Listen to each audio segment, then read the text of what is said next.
some of those are win totals. Some of those are numbers that have been radically altered over the last several weeks. So did we promise it today, Tom? I see you posted it right there. By the way, on Twitter, it's at Jay Cameron Show. Good to be with you. Hope you're well. Another day closer. We're getting there. We're this week. Damn it, man. I don't know if it's just because we're both so busy right now, Tom, and I had the golf show yesterday as well and some other things. Oh, speaking of which, I would like to, maybe I'll find a way. I don't know. It's probably not a right time. Vincent Norman, who played at FSU and was an All-American, was our guest yesterday on that show. What a class act. I'm talking to the Noles out there who may not know who he is. He got his PGA Tour card. He just got it. He finished in the top 25 on the Korn Ferry Tour. So not even a year removed from playing here, he is now going to be on the PGA Tour. So congratulations to him. And it was a great interview. Again, I'm not going to prattle on about golf, but I just want other Noles out there to know that dude is awesome and represents Florida State with class and dignity and loved it here and he's from Sweden. He had a ton of nice things to say about Florida State, the community, and the support that he got here. It was really cool. To your previous question, yeah, I can see it in your face. I have it in my face as well. It's the first week. Once you set it for the rest of the year, it gets easier. It gets easier. Yeah, well, and actually, it's just so much easier because you're like, all right, on this day I do this, on this day I do this, and this. Yeah, it's just. But that first week, the salt is strong today. Just saying. Oh man, but I you got to embrace it. Yeah, it happens every year. We wouldn't want it any other way. It's either Wednesday or Thursday of the first game. Every year. Woo. Set it like clockwork. Woo. But then once you get over it, you're good. But today is that day. So we'll get through it, though. I've been through 13 of these. This is my 14th. Let's go. 23rd or 4th for me. Good God. I know. I feel the same way. It's almost 25 years that I've been doing. Well, I started in radio and sports talk radio in 1998. That's something else. We talked this week about some of our favorite teams and games, and the Florida State 2010 game has come up a lot. Yeah. And you realize how far long ago that was. I'm just thinking to myself, my God, what is the equidistant point on the other side? And it's the start of your radio career in 98 in Tallahassee, that is. And for me, that was 6th grade. So 6th grade is equally as far away from the 2010 Florida game as this moment is right now. It's crazy. Yikes. Yeah, well, now do that with my age, and it gets really dicey.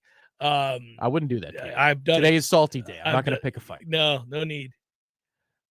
So, hey, really quickly, Dontavius just came into the chat early, right at the start of the show here, and said, and this actually was kind of something I was going to talk about.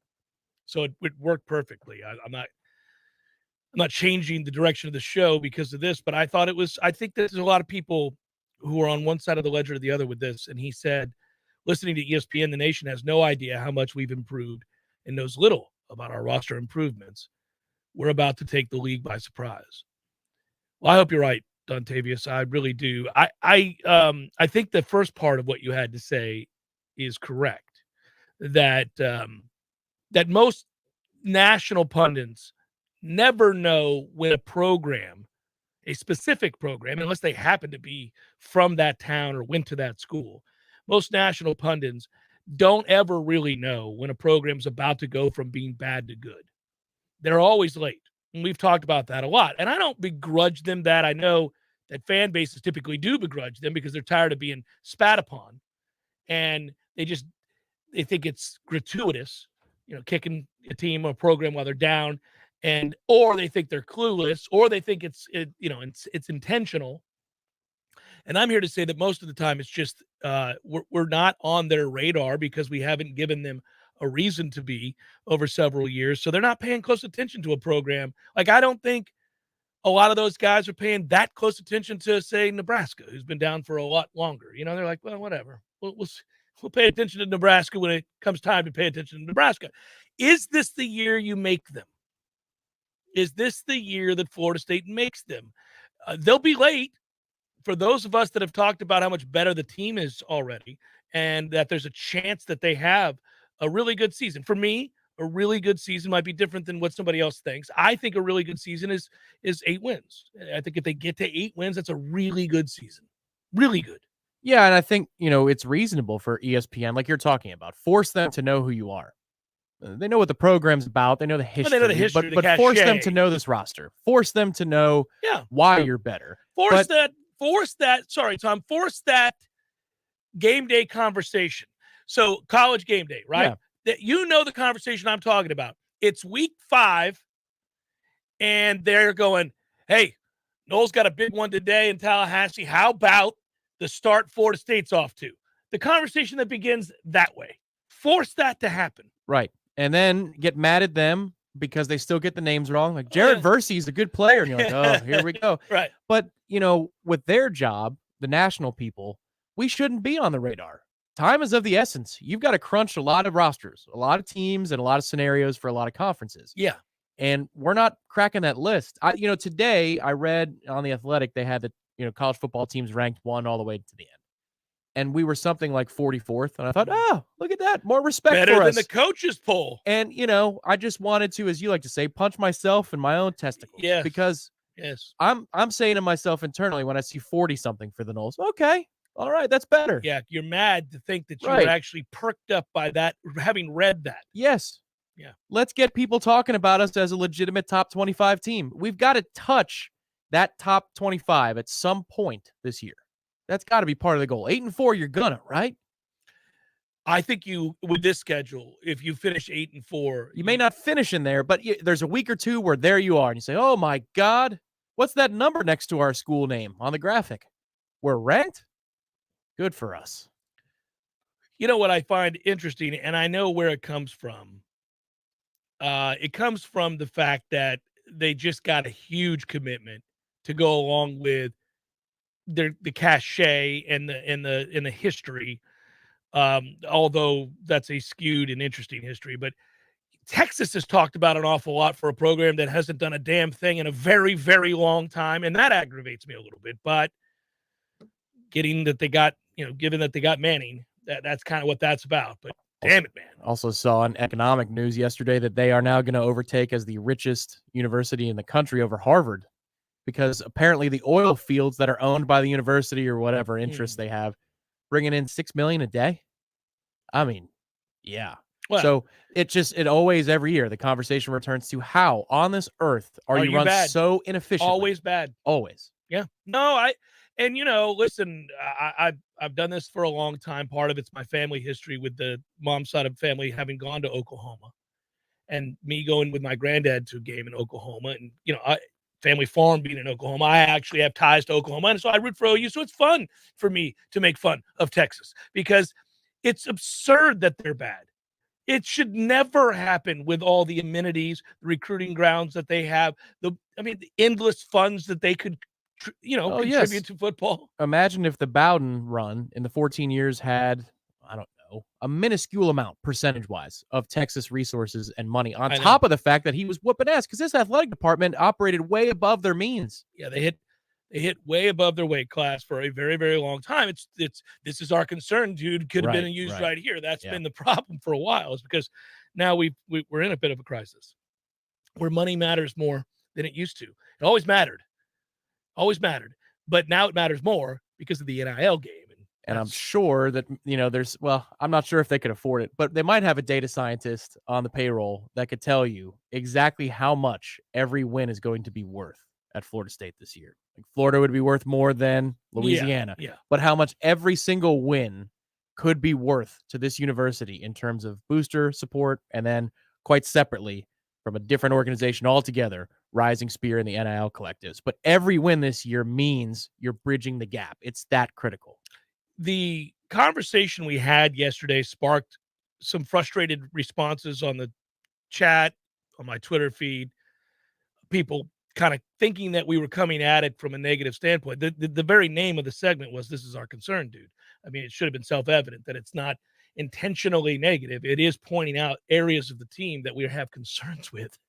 That said, what I thought was interesting is that I think people reacted the way that they did, partly because we're desperate to have a winning season. We're desperate to be good again. We're desperate to be successful because of what you're talking about, the importance of this season and what each win can mean in terms of dollars and turning heads and changing minds and winning hearts and minds of players, all of it, right?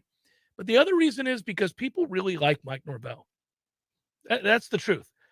Even the people I think that would, let's say you're in the camp of if he doesn't win, 6 games this year, you have to fire him immediately. Let's just say that's where you're at. I don't meet too many people who say that with a tinge of glee. I think most people would begrudgingly say, "Damn it."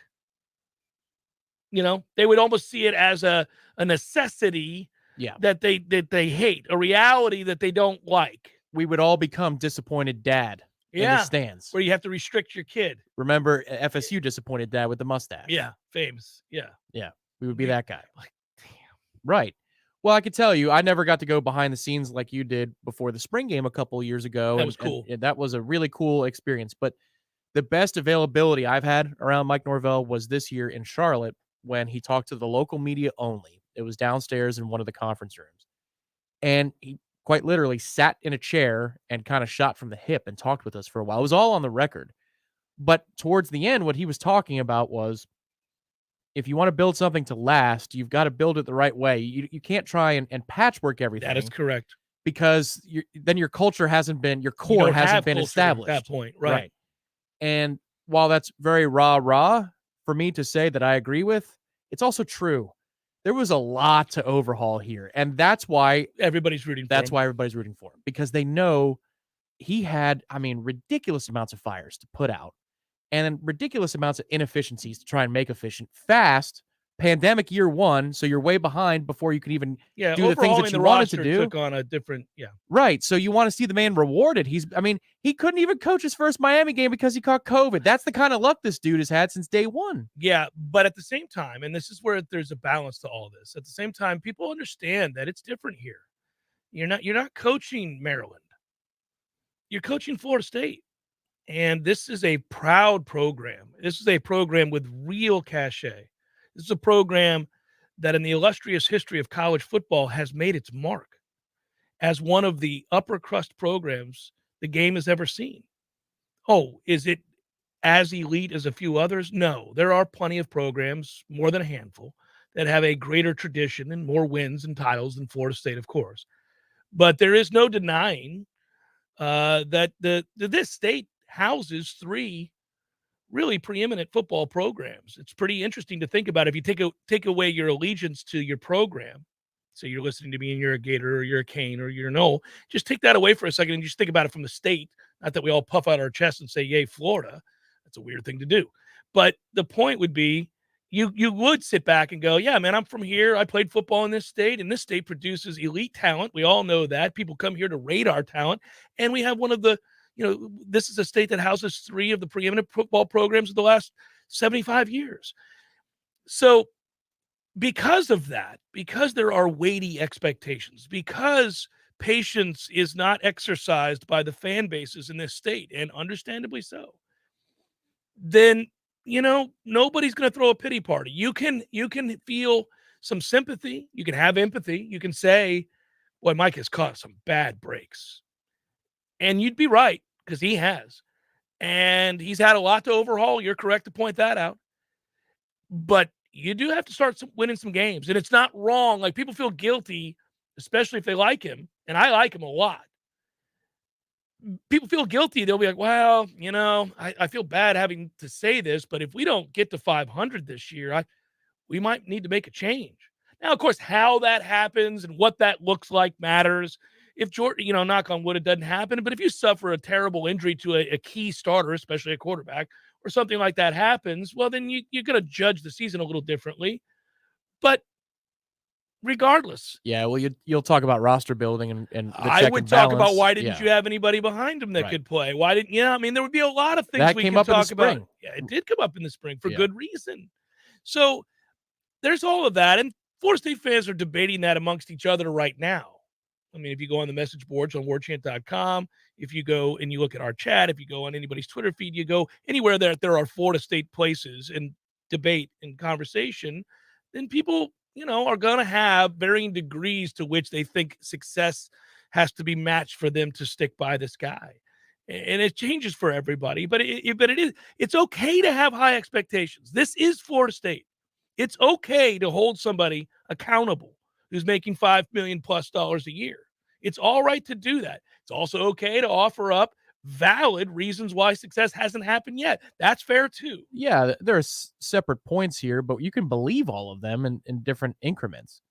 Like, for example, with him this year, I don't want to see mistakes like I did against Jacksonville State, where you're having two quarterbacks in the backfield at the same time. That's the dumbest thing I've ever seen. But how can you green light that ever? I don't know how that happened. In what world can you green light that? That was a catastrophe. 3rd and short, I'd like to see us be able to run the football a little bit more. And if we don't, let's not throw a fade to somebody who's 6 feet taller or shorter, right? Those kinds of situations. Silly. I would like to see less lack of composure with 4th down decisions. I'm forward thinking too, but if you really trace all of them from the start of the season to the end, you're pointing out that there are things to criticize, and that is correct. These are separate deals. This has nothing to do with the fact that you were handed a mess. I'll just tell you this, Tom. You can't tell me at your press conference, your opening press conference, that special teams will reflect how you do everything and then be terrible on special teams. Yep. So these are things that are fair. And when we have these conversations, and it doesn't make you a hater, it doesn't make you negative. It's pointing out that there's a lot of good here, but there's some bad, and it all adds up to a really important season. And this season has real expectations for good reason.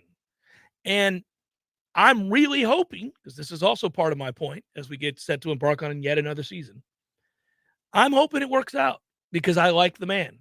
And I think that even though you can acknowledge those mistakes, he's done a lot of things right. Most important, and I'll give you something that I thought about, and I think it's apt. You know, if you are establishing culture, and you were talking about this, and Norvell was talking about why, you can't just patchwork things. He was telling you this in Charlotte, and we witnessed on the heels of the most embarrassing loss in Florida State football history, Jacksonville State, his adherence to those tenets. The fact that he never wavered, he apologized, said it would never happen again. He owned it in the press conference, which you have to do. And then from there, did not change his stance or his methodology, didn't change the way they went about practicing and doing things, right? Because he was establishing this culture. Yeah, he didn't panic. And to panic and turn another direction would show that those were just words. Those weren't ideals you believed in. That was just empty rhetoric. So when he didn't show panic and when he didn't change course and he remained steadfast with what he had been implementing all along in the wake of a humiliating loss, I gained more respect for him. I said, okay, I really want you to succeed now because those weren't empty gestures. It's funny. And I don't think he's listening. He's probably at school. I'm going to tell on my son for a second, but I did something I'm actually happy about, and it worked out because I do believe kids prefer discipline over willy-nilly do what you want. They don't know they want it, but they do. And that's true in football.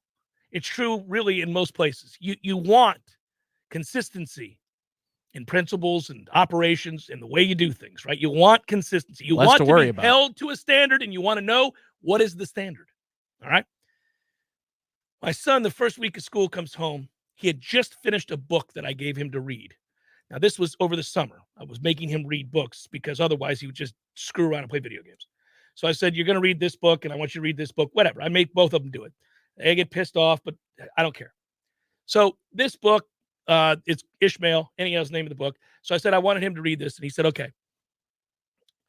He finished it the day before school is supposed to start. Now, I wanted it done a long time ago, but anyhow, he finished it, right?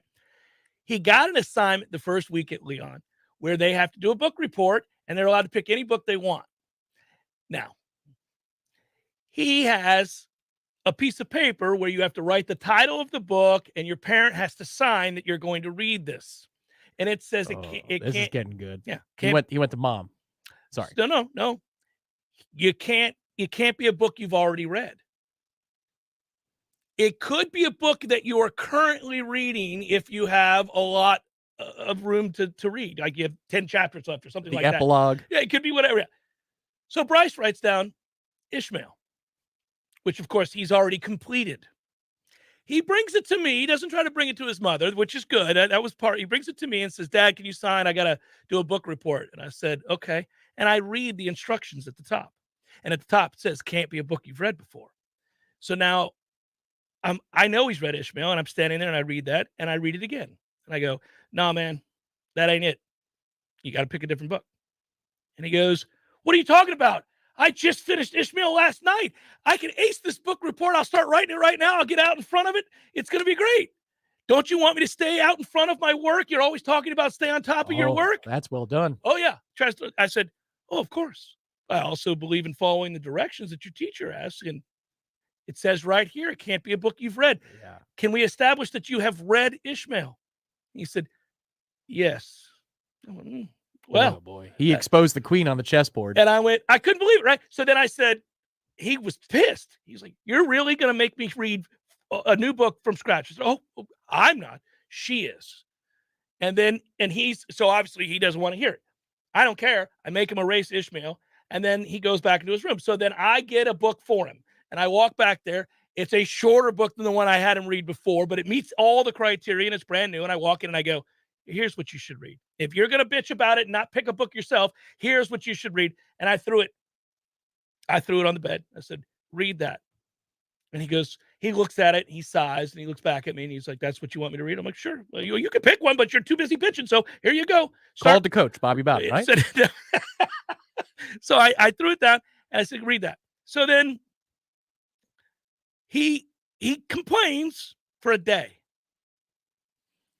The end of the week, I walked into his room to ask how school was going. He was leaning back in his bed and he was on chapter 3. And he was reading with zeal. I felt proud in the moment of him, but I walked out of the room and I realized that was the test. There's the test. Jacksonville State was Mike's test. He didn't waver. He stood by the rules and the way you're supposed to do things that he had established. Okay. The reward for that is that these kids will go to war for you. They will continue to do the things you're asking them to do. At some point, though, when we get back to this, there has to be a reward. There has to be something. Yes. I would say in this analogy, though, Mike did use Ishmael and he got caught for it. In that game. And never again. But his kids, he said, "No, you can't do that. I can screw this up. No, I'm only going to do it once." That's why we were mad. Right. Because you broke your own principles, but you do believe in them. It's just, "Oh my God, I just got caught." It's like saying to your parents and understanding you're not allowed to tell a lie. You can't tell me lies. Right. Don't lie to yourself and don't lie to me. All right. Don't do that. And unfortunately, the defensive guys were reading Ishmael on that 4th down on the sideline. Yeah, it's fine. Yeah, there you go. A little cushion. Nothing big. So if you do the right things and you stick by your principles and you kind of continue even in the wake of a lot of frustration and embarrassing moments and whatever it might be, then you're rooting. Then you want a guy like that to win. You want a guy like that to succeed. He's not full of it. Half the guys that we talk to in this business, and I'm not talking about football per se, I'm talking about coaching. I'm talking about anywhere we go where we interview and talk to and observe and analyze. Half these guys are full of it. They're silver-tongued devils, man. They can just say whatever you want to hear. Let me tell you about my time in Greece. Thank you. There it is, right? Nonsense. Now, does he know basketball? Yes, he knows basketball. Is he full of it? Yes. He's a liar and a cheat. You can't root for guys like that. But that's not Mike. We don't think that about Mike. We like Mike. And so this fan base desperately wants to see this guy make it, while also acknowledging if he doesn't, we have standards here, brother. Good luck at your next job.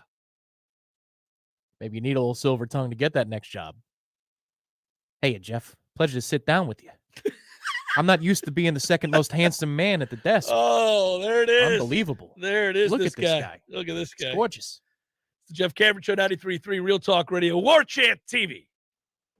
Football at El Jalisco, football at El Jalisco, what a combination. It's a great big celebration. It's football at El Jalisco. I can dig it.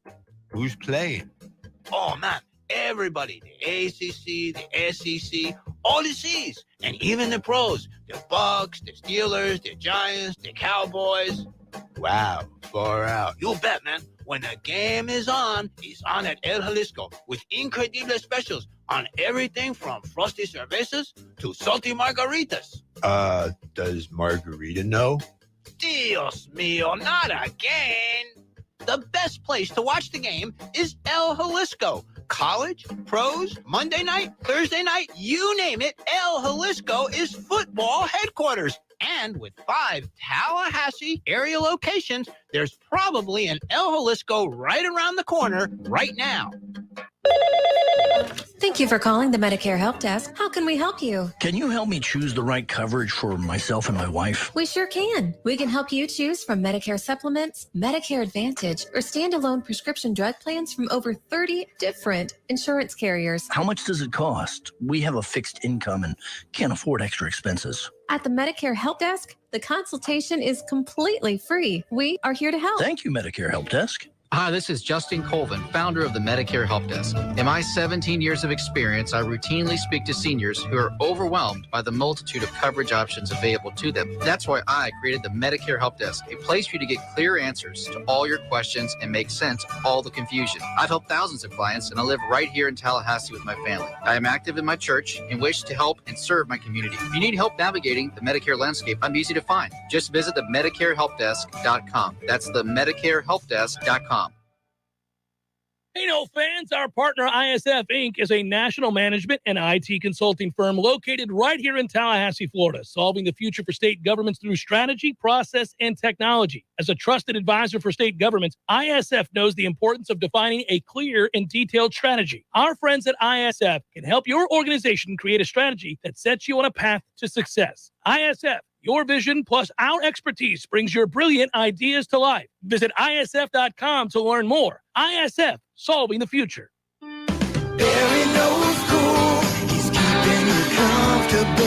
This is Kyle, Service Manager from Barano Heating and Air. Schedule an appointment from your mobile device to learn about our Total Comfort Service Program. With guaranteed same-day service, 15% off necessary repairs, and $25 berry bucks to use towards air filters and other products. Turn to the experts at Carrier and Barano Heating and Air. Any day, anytime, anywhere. Online at baranoac.com. Florida license CAC 1816-186. Whitten Glass has been taking care of families since 1945. Experienced, reliable professionals who offer only the best, like Whitten's top-of-the-line bath enclosures. Eye-catching storefronts are a specialty at Whitten Glass, and they provide precise installation. Whitten Glass, Tallahassee's first family in glass. Online at whittenglass.com. Call 850-222-5781. We all want more energy, more strength, more results. Well, welcome to Orange Theory Fitness as you take a step towards feeling more alive today. Backed by science, Orange Theory's heart rate monitored workout is scientifically designed to keep heart rates in a target zone, spiking metabolism and increasing energy. Orange Theory Fitness is a one-of-a-kind group personal training workout resulting in more energy, visible toning, and extra calorie burn for up to 36 hours. Experience a more vibrant life today with Orange Theory Fitness. To find out more, go to orangetheoryfitness.com. The Jeff Cameron Show, brought to you by Orange Theory Fitness. 2 Tallahassee locations, Midtown on Thomasville Road and Northside in the Village Common Shopping Center. Online at orangetheoryfitness.com.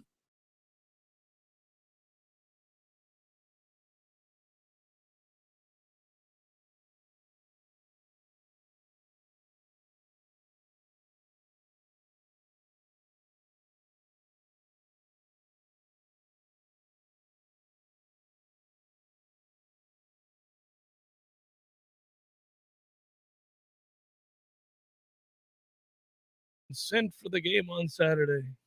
I guess that means you're going. I've got my pass. I've got my parking pass. We'll be at Hotel Indigo having a good time. We'll be where? Hotel Indigo.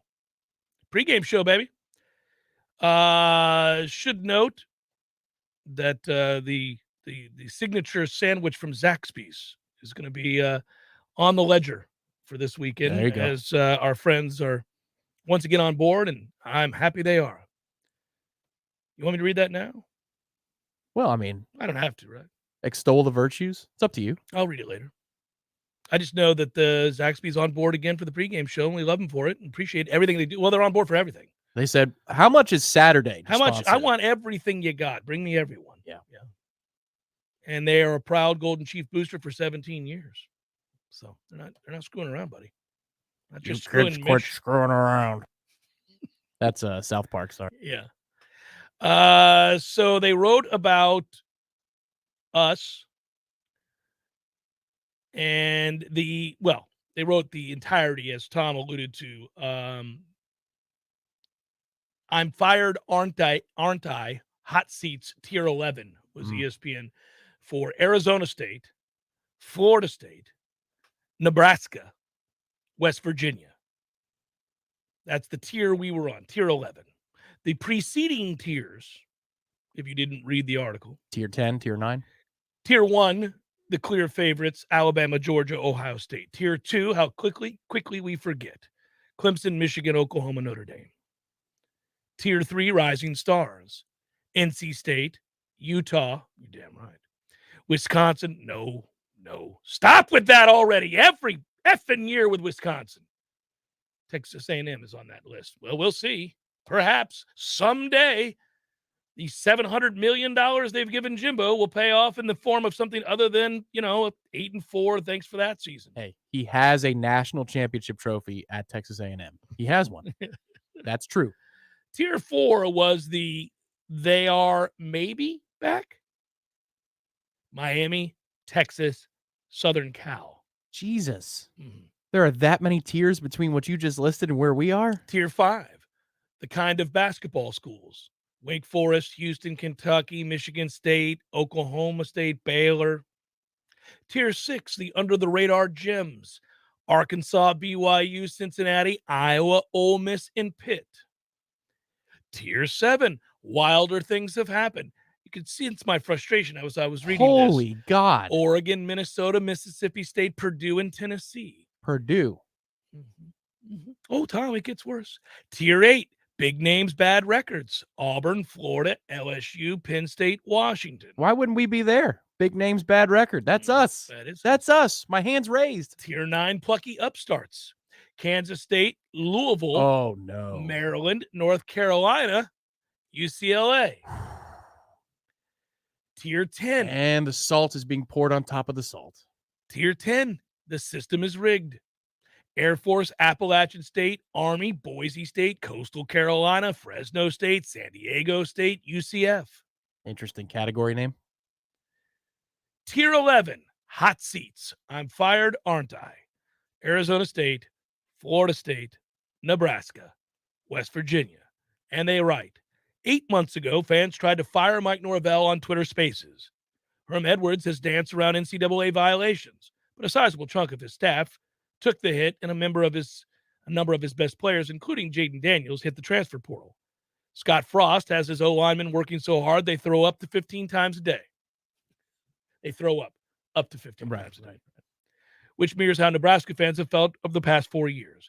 Neil Brown is just 17-18 through 3 seasons at West Virginia, but by bringing in JT Daniels, should say oft-injured JT Daniels, he has at least assured himself his backup quarterback will blossom into a star. Okay, well played. So can any of these teams be proactive enough to change the paradigm?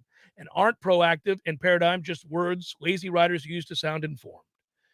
So who penned this? I don't know. Is ESPN? It's ESPN.com. Oh, David Hale, our friend. Oh, all right. I'm sure it was a assignment. Yeah, I'm sure with discretion. You're going to put us down there? All right, man. I see you. I don't know that ranking the tiers is the thing here, because you could go down and find some teams that. Oh, I'm Chris Jericho. He's made the list. He's on the list now. Well, it's not quite Dinich list territory. Oh, hey, Jimbo, no, this is the best you'll ever do. But that's pretty bad. One of them is informed and knowledgeable and interesting and smart and fun to talk to, and the other is You've not. got Louisville multiple tiers ahead of us. All right. Well, we do play Louisville. We do indeed. We can do something about that. Indeed, we play them soon, I might add. Mm-hmm. I mean, it's not too far off in the distance. This season can't start soon enough. I know it starts Saturday, but damn it, anxious is the right word. I hear San Diego State above us, Air Force. This is not a ranking of where you think they're going to finish, per se. It is based on the names of the tiers. It's implied by the number of the tier. It feels about there's where some you fit. implication to that. Yeah. It does feel that All way. right. Well, you had to have been very elated to see that the Louisville, Maryland, K-State, UCLA. Well, UCLA, who's done not a lot. I had heard the Spaces thing came up in his conversation with Mike up in Charlotte. He must have really fallen in love with that to bring it up, and throw him in tier 11. That's okay. You'll learn more about the two deep soon here, David. It'll be all right. That's the wish. That's the hope. That's what everybody comes into Saturday's game thinking. All right, I'm about to embark on a fun season, a season in which a big step forward is finally taken, and we can breathe a sigh of relief. We can exhale to know that Florida State, now not even close to where they'd like to be, not all the way back, is at least turning a corner. I think and this is the hard part as it relates to turning a corner. Many of these years have featured the optimism that comes in the off season, but with very little in the way of a sign that good times lay in wait. And that has been difficult. And I don't know that we can handle. I don't know that the fan base will remain civil if this season doesn't give us the evidence that we're turning said corner. I don't know that they can. I've been very, very impressed with this fan base this past year because we're not a rational player all that often. This fan base gets angry about a lot of things all the time, and it makes me laugh somewhat. I acknowledge it. They're my own, so I can do it. Some's legit. Yeah, some of it is legit. Yeah, like but a lot of it's not. MLK doing the chop in a Nike Vapor. Well, that was embarrassing. That was humiliating. What the hell? That kid got fired. Okay, whatever. That's not the same as what I'm talking about with the anger they feel just in general about the state of the program. They've come to a place, it took a while, of acceptance, and they settled into the role of rooting, hoping, wishing, providing support verbally and otherwise online. You've seen it. Most people have been, you're not seeing long diatribes about the state Florida State's in. That's usually when you're on the way down. People go kicking and screaming into that good night, right? They don't want to accept that. Acceptance is the last. This fan base accepted, probably after Jacksonville State, that, okay, yeah, we're terrible, guys. We're awful. This is no longer, boy, we're just middling, not getting the most out of our guys. When are we going to see signs of progress? No, we suck. Like, the fans had to accept that. But once you do that, then you go about the process of trying to pick yourself up. Let's go. Let's get up in the morning and not eat some processed nonsense. Let's have a piece of fruit and go for a jog. Let's see if we can keep it together this day. And then can we do it again tomorrow? And we're going to make the most of this day. And then the next one and the next one. At some point, though, better see some damn weight loss. But you have to accept all that first, right? This fan base did. If we suck again this year, I'm telling you. Well, that's where I'm not saying we will. It's just I feel like there's a lot. But I mean, you're going to throw Mike in there weighty. With Herm? Really? I didn't know. Yeah. David. Well, in fairness, now, I mean, with Herm, I'm not saying he's. Well, I would tell you that it's okay to throw Mike in the conversation of being on a warm seat. Fair. Well, that's more than warm. That tier says you are squarely on the hot seat today. And you're going to put him in a lumped area. Right. I can't imagine that Herm Edwards' practices are run like these are, with efficiency and no bad actors. You know what I mean? Johnny left for a reason, man, because people weren't on the same page over there. This looks like an outfit that's on the same page. Hopefully they could be greater than the sum of their parts. They're going to need to be to touch 8 or 9, or they're going to need to get lucky in terms of injuries and turnovers. But, I mean, good God. I feel like James Earl Jones in Field of Dreams. Now. Yeah. You really pissed me off. Yeah.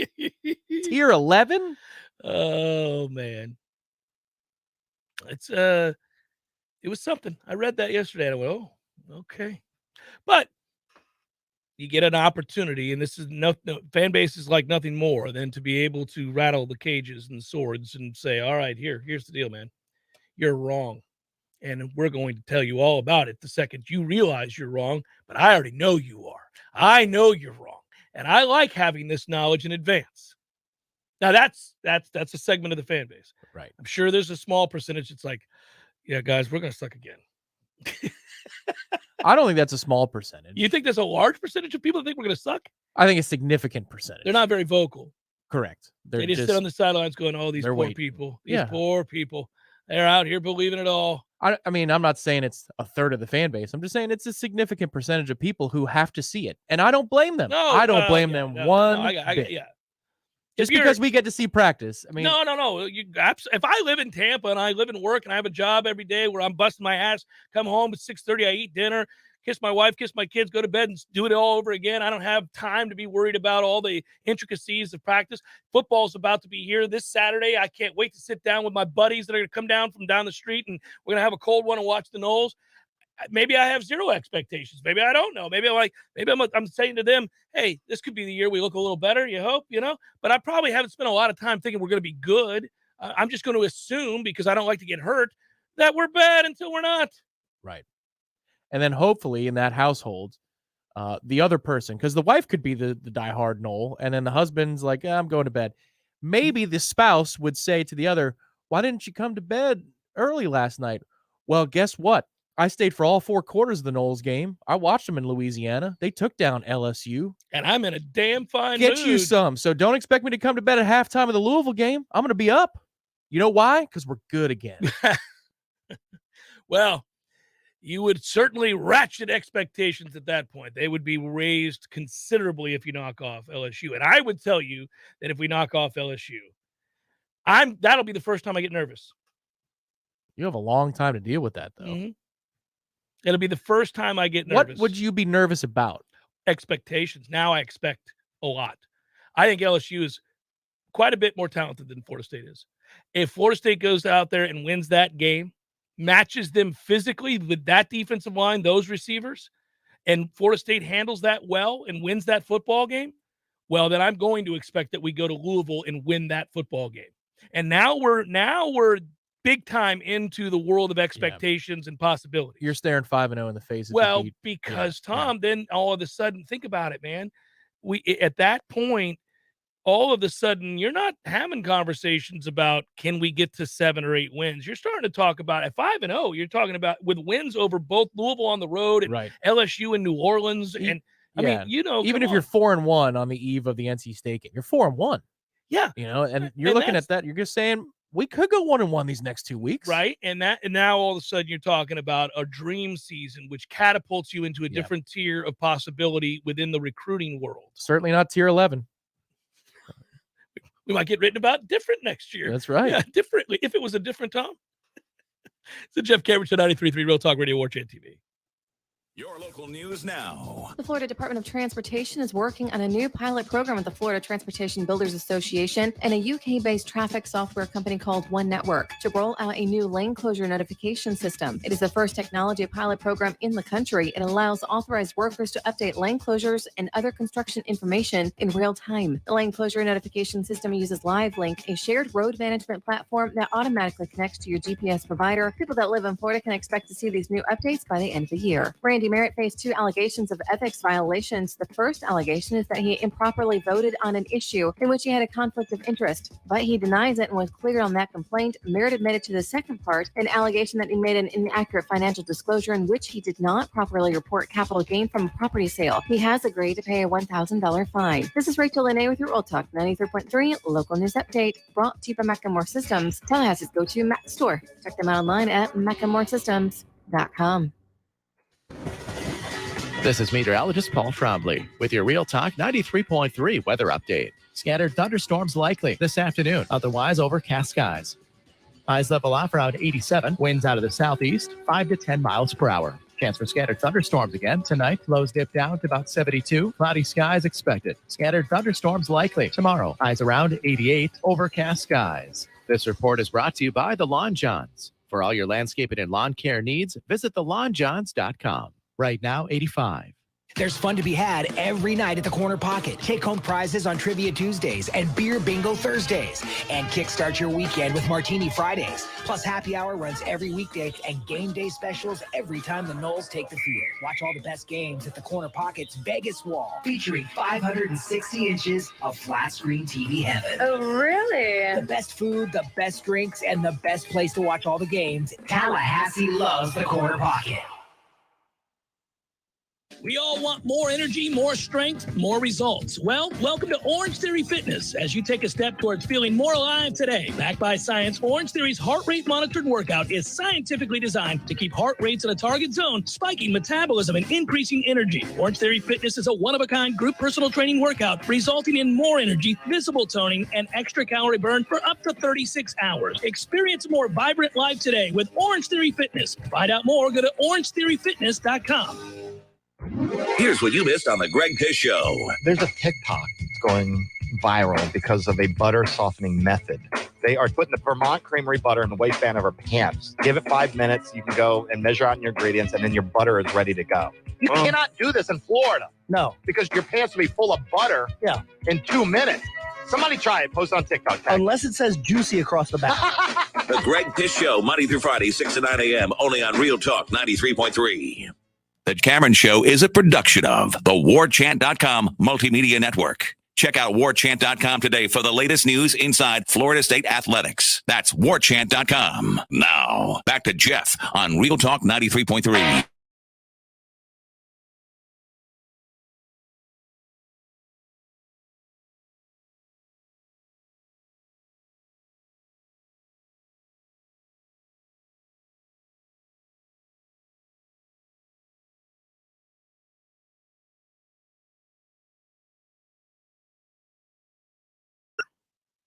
And I would imagine the soccer complex is going to be lit up.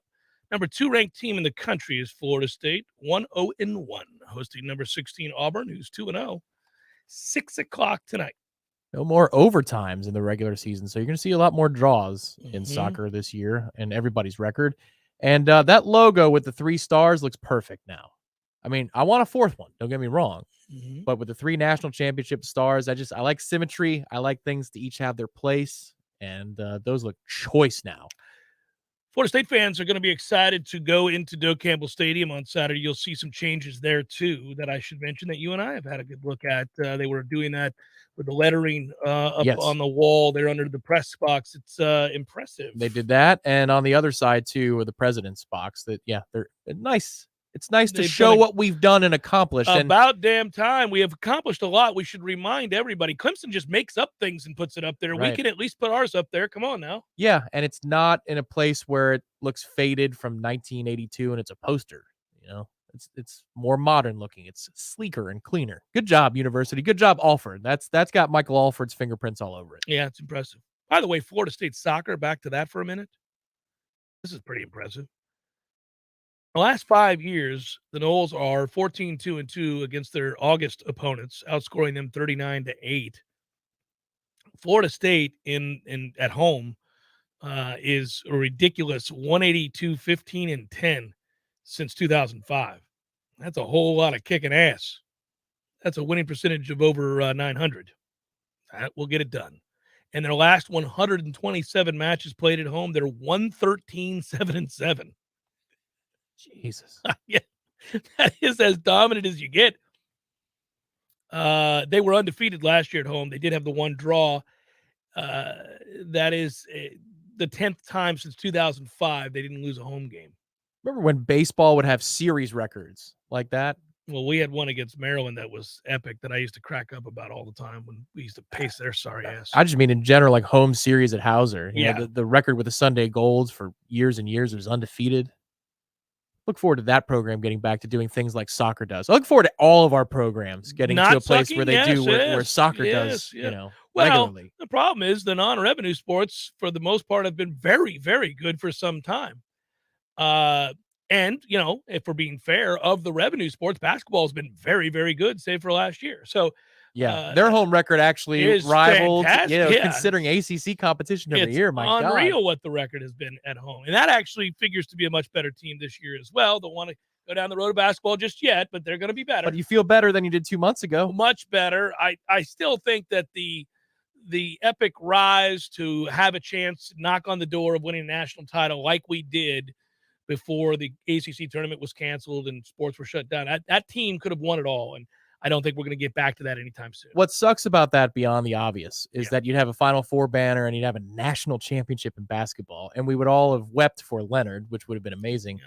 The legacy of that tremendous human being. And the recruiting trail, we already do well, but think about what that would have done. Oh my God, for subsequent classes. No, I've already spent too much time lamenting all of the fallout from that season and how the postseason would have played out and everything else. Hell, Dick Vitale wrote a book about how Florida State won a national championship. Is that what you told Bryce to read?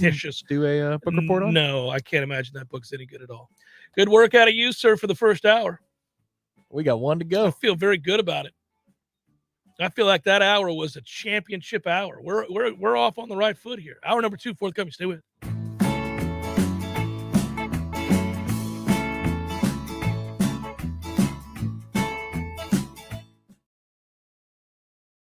Give up the ghost. It doesn't always pick the best time, but no matter what time, day or night, or day of the week, you can call E&B Heating and Air Conditioning. We'll be out to bring your AC unit back to life. We've been repairing and replacing heating and air conditioning systems in the North Florida and South Georgia area since 1974. So when your air conditioner stops working, call E&B Heating and Air Conditioning to the rescue. If you're hearing this right now and you or someone you know is active military, a veteran, police officer, firefighter, nurse, or a teacher, turn up the volume and listen to this. My friend Shannon with Legendary Home Loans has a hometown hero loan program designed to make a difference to those who make a difference. When it's time to buy a new home, he will waive all lender fees for all hometown heroes. That's a $1,600 value right out of the gate. Also, if you decide to use their preferred title company for their closing, you'll be saving another $600. That's $2,200 in discounts right off the top. That's like 20 tanks of gas in your car. And today, more than ever, it's important to save as much money as you can, wherever you can. So if you or someone you know is active military, veteran, police officer, firefighter, nurse, or a school teacher and looking to buy a new home, choose Shannon Young, Legendary Home Loans, and ask about their Hometown Heroes program. Call 844-FSU-LOAN or just visit FSUHomeLoans.com. That's FSUHomeLoans.com. Equal housing lender. NMLS number 2270146. Welcome to Allstate, where you can really control your savings. Because when you drive less, you save more with pay per mile. So you're really in control of your savings, only paying for the miles you drive. Yeah, life is good when you're in the driver's seat. Allstate. Here, better protection costs a whole lot less. You're in good hands with Allstate. Click, call, or visit allstate.com to save today. Not available in every state. Savings vary, subject to terms, conditions, and availability. Allstate Fire and Casualty Insurance Company, Norfolk, Illinois. Oh, are you seeing these readings? This is incredible. Short-staffed, Marco's Climate Research Facility is in the eye of the storm.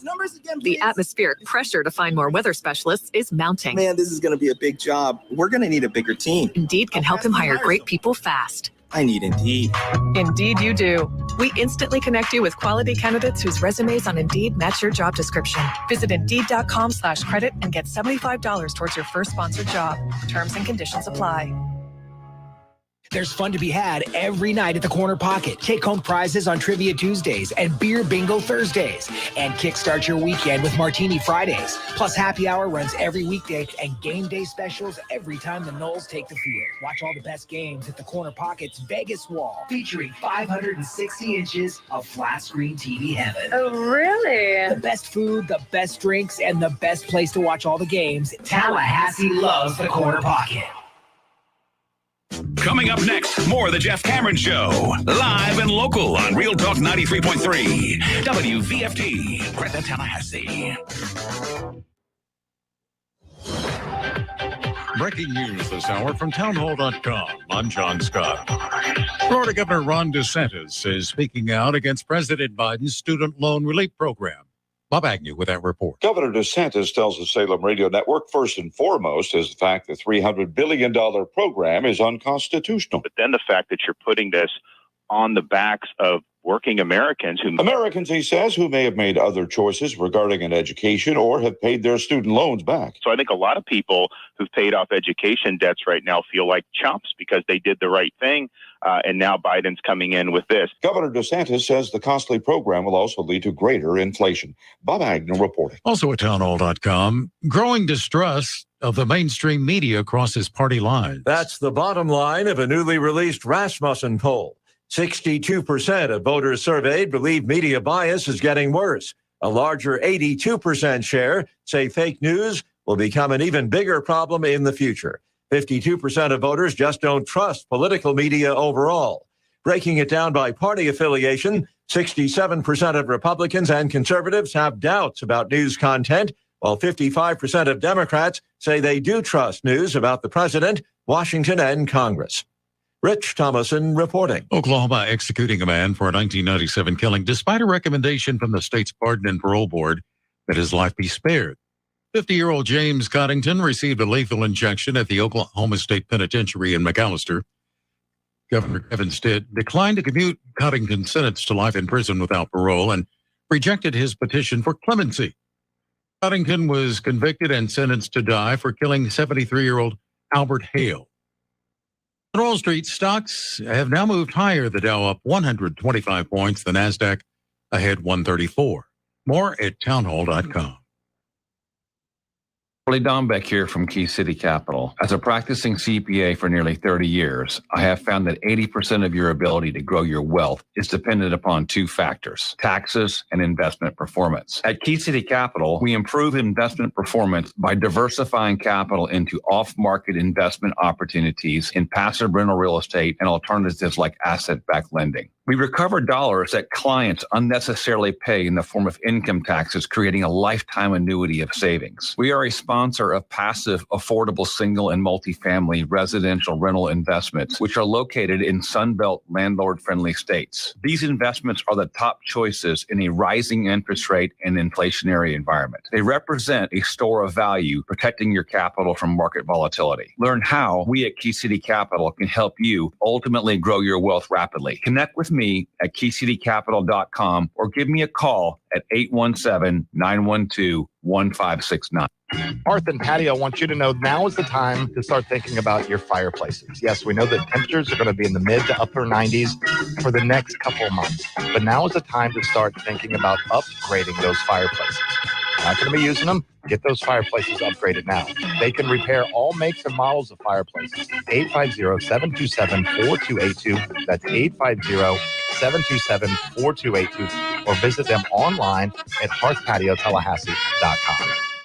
We all want more energy, more strength, more results. Well, welcome to Orange Theory Fitness as you take a step towards feeling more alive today. Backed by science, Orange Theory's heart rate monitored workout is scientifically designed to keep heart rates in a target zone, spiking metabolism and increasing energy. Orange Theory Fitness is a one-of-a-kind group personal training workout resulting in more energy, visible toning, and extra calorie burn for up to 36 hours. Experience a more vibrant life today with Orange Theory Fitness. Find out more, go to orangetheoryfitness.com.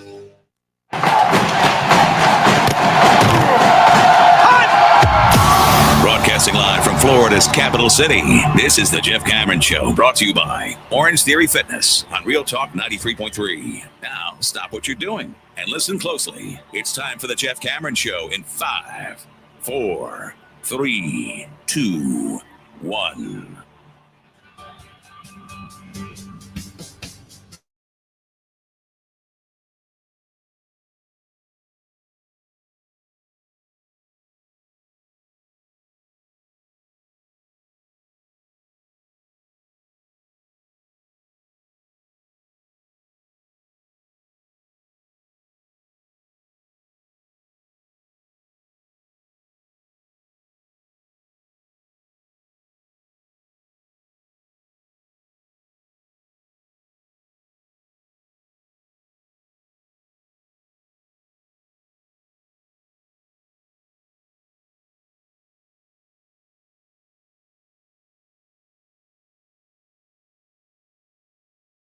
if you got a good sense of where you're going with this thing this year, this last time before the start of the season, it's so great just to say that again.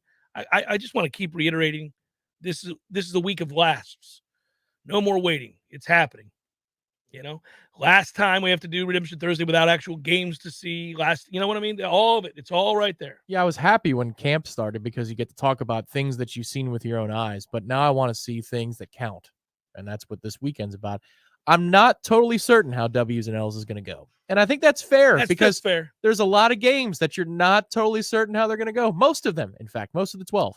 Yeah, if you heard my conversation, I know you did, but I'm talking to people who maybe have not. Go to warchant.com, Warchant TV, and you'll see my chat with Matt Moscona, who talked about what LSU is. And, he talked towards the end of that conversation about something like 8 or 9 games he thinks will be one score or less in terms of the spread. And I think that's true for us. I mean, I think that we mirror that basically. This schedule, when you go through it, you say to yourself, yeah, that's a one-score game. That's kind of a pick-em game. You don't feel really outgunned too much. There's only a couple where you feel really kind of outgunned. And even then, this year, I don't feel as hopeless as I did entering last season. Now, Clemson, the conversations started changing. Yeah. But before we kicked off one single game last year, and we did our final W's and L's, I didn't have hardly any hope that we would travel up there and hang with them. And that's what we ended up doing, which is great. Well, we could have won the damn game. I mean, a couple first downs and a 4-minute offense. You've got more weapons to do that now. I think you've got a fighting chance this year if you're in that exact same situation to walk away with a different result. Talked to Dominic Robinson yesterday. You produced that. I was on a video with him, good 15, 16-minute video that you'll see, I guess, tomorrow. I think it is tomorrow on Warchant TV. Dominic, of course, has joined the staff and will be a lead analyst for us. In-game watch-along. That is this Saturday. It begins. That project is going to be fun. Aslan will be there. Tom will be there. And the analyst, of course, for these games is, in fact, Dominic Robinson. Talked to him about that role. Talked to him about what he said about Johnny Wilson. And he sought to clarify some things there. Not taking anything back, but just to clarify his point of view, where he's coming from, how he arrived at the conclusion that he did and why, and what it means. So I think you'll enjoy that conversation. But moreover, it was a way certainly to point out that, he sees real upside in that player and amongst others. And I think that's where we're all at. How quickly does that pay dividends? How quickly does Johnny, show us that he's going to be a consistent player against better teams? Well, he won't get the chance this weekend. He'll start this weekend against a team that he has a distinct physical advantage in.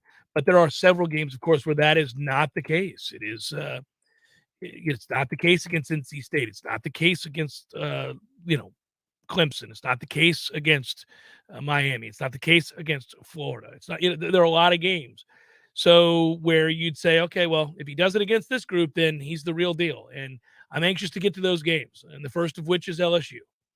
And that's also, a little over a week away. This isn't part of W's and L's, but let's just say that Florida State did win that game. This is something you talked about last hour. Does that move your W prediction up by more than just the one? Because now you've got expectations that Florida State can win. You listed about 3 or 4 games in there. More of those? Yeah, let's say you landed at 7 and 5 in W's and L's, and I don't know if that's where you're going. Mm-hmm. If they beat LSU, are you expecting 9?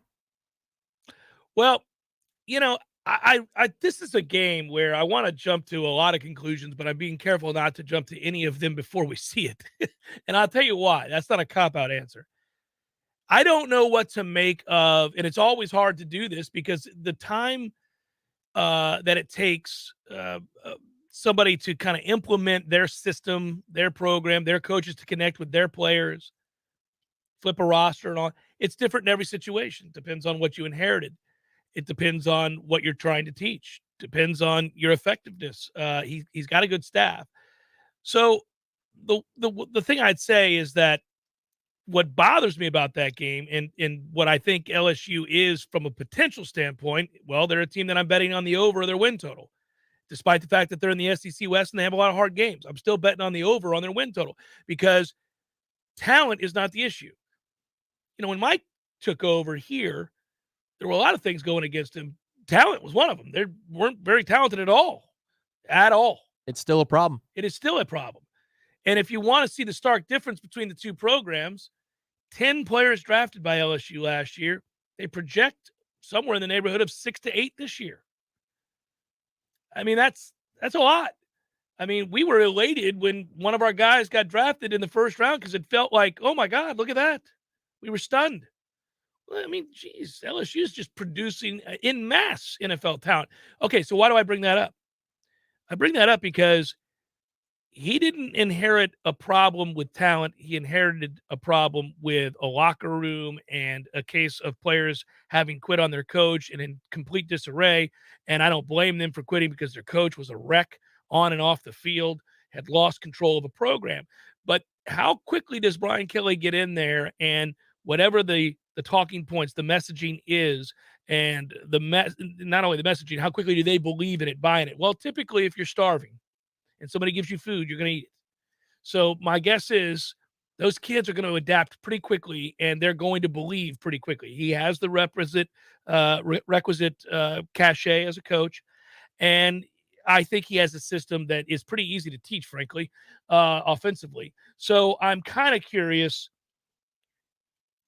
are they still disjointed? Is it a convoluted mess week one when they play us? I hope so. And that's where we have an advantage, that they haven't played a game yet in his regime and they haven't been able to go out and test their wares yet. We don't have an advantage against them in talent. So if we beat LSU, what does it mean? Well, let's see how it plays out. What is it? It's tough to know. Yeah, I think, they'll buy in quickly because they haven't been failed twice in a 3-year span. And that's what Mike was taking over here, was you had multiple players who had been failed and lied to twice by 2 different head coaches, and more than likely had more than just 2 coordinators in that time as well that they were at Florida State. That's a much more toxic situation to try to sift through. Because if Willie, I know, suspend your disbelief here, folks, but if Willie could have gotten that thing righted and the culture was repaired from within, it would have been, the rise would have been quicker, back to prominence in the recruiting game and all of it. Because he had more talent than he came into. Yes. They had more talent than Mike did. Yeah. Yes, the cupboard was closer to full. Yes, for Will. It wasn't full, but it was closer to it. No, he was on the heels of Jimbo's recruiting efforts, which had begun to wane, but we're still. It's an exponential thing when you reset time after time on the morale of a locker room. If the kids had only been burned once, they say, oh, what a breath of fresh air this new coach has been. But the problem was 2 years later, you've got kids, and now with COVID eligibility, somebody like Akeem Dent, has seen a whole lot of stuff here. Amari Gaynor has seen a whole lot of different faces in his living room. Willie secured that at the end, but you got a lot of people promising you a lot of things that never followed through on that promise. For LSU, it's only happened the one time. Only one face has failed you, and that's Ed. Yeah, and that's why I worry about it, because I think they will probably maybe be a little bit better than people think, quicker than people think, most importantly. I just hope it's not week 1. I hope it's like week 3 that they go, oh, look, he's got it going, yeah. Yeah, if they're just inefficient enough and it's not instinct enough. And it's entirely possible. It is. It's entirely possible. I mean, I think that's where Florida State will have an advantage. The continuity here. Again, you've got a quarterback who's run this system. You've got a lot of players who played in this system. You've got a lot of people who, again, it's not like they're learning a new defense this year. There's all of that is in place. So, yeah, Well, and to the point about draft picks, we should have a handful, give or take, this year ourselves, which isn't that something? Yeah, I mean, your 2 defensive interior, Tatum, Jamie, and maybe Akeem to start. Yeah, that would be the group. And then if somebody else emerges and they're 3 years away from high school, it seems like everybody is these days. You never know, but you might have a handful of dudes this year. We had none last year. That's improvement. Oh, we had Jermaine. Yeah, right. Yeah. Well, sorry. Forgive me. He really wasn't ours, but we had him. Yes. Forgive me for forgetting about the first round pick, Jermaine Johnson. But I didn't think of him as, Yeah, I know. A system guy. Yeah. No, he It's a tough loss. I wish we had him on this year's team. You think? What if you had Jermaine on this year's team? Oh, buddy, yeah. That would be worth a W and a half. Well, after the monster year he just had, you'd be looking to add to the ledger in the in the coffers too. Yeah, that would have been something. Hell, what if you had Kier? Well, and I loved him as and you a could stop the run player. with Briggs and Kier. Oh, he was a complete player. He really was. That was a guy who play in, play out was more consistent too. He was a very good player. I think Briggs sets the edge for us. I don't know about what the other two do beyond rushing the passer. But it's, the game has changed so much too, Tom. I mean, this is a game that is predicated, at least in terms of the efficiency numbers and everything you see, both pro and college now. Throwing on first down is kind of the way the game has gone, and your ability to throw the ball consistently well, for the most part, is how teams are built. And then you worry about the run secondly. But Florida State's kind of a throwback in that way this year. That's not our offense. Our offense is obviously utilizing the quarterback's legs and running the football to set up some shot plays and different things off of that stuff on the perimeter. It's a fascinating juxtaposition to where football is going in the way we have to play right now because of personnel. The one thing, it's small. I don't know that I ever put it in observations, and maybe you talked about it in a stand-up that you did out there. But if not, the one thing culture-wise that's healthy for this defense, you're talking about quick game, quick passes on first down. They pursue. Even the linemen do. So if you've got something out to the flat, you shouldn't be stunned if you see Jared Verse out there helping make a tackle or paving the way for somebody to make a tackle. Or McClendon. I'm not saying that that's their coverage responsibility. I'm just saying the motors are there too to pursue. And that's the sign of a healthy defense, is people who are willing to go outside of their particular part of the field and go help make a play for somebody else. If Jared's pursuit has been, that tells me you're engaged, though. It's not just about your eyes are in the backfield, and if the quarterback gets rid of the ball, well, then my job's done. He's not that way. You and I had to, along with others on Warchant staff, we had to nominate the player. Sorry, couldn't think of the word nominate. Good God. Nominate the player that we thought would lead the team in sacks. And I ended up taking Verse. But the reason that I took Verse was because I think he's going to get a ton of effort sacks in situations where, quarterback seeks to scramble around a little bit. Maybe the initial move, he gets stoned by the tackle. But because he has a tireless motor and he's a very good athlete, he's going to find a handful of sacks that are just effort plays that have nothing to do with beating a guy off the line, nothing to do with technique. It's just pure effort and speed. And he'll fall into some sacks that way, which is great.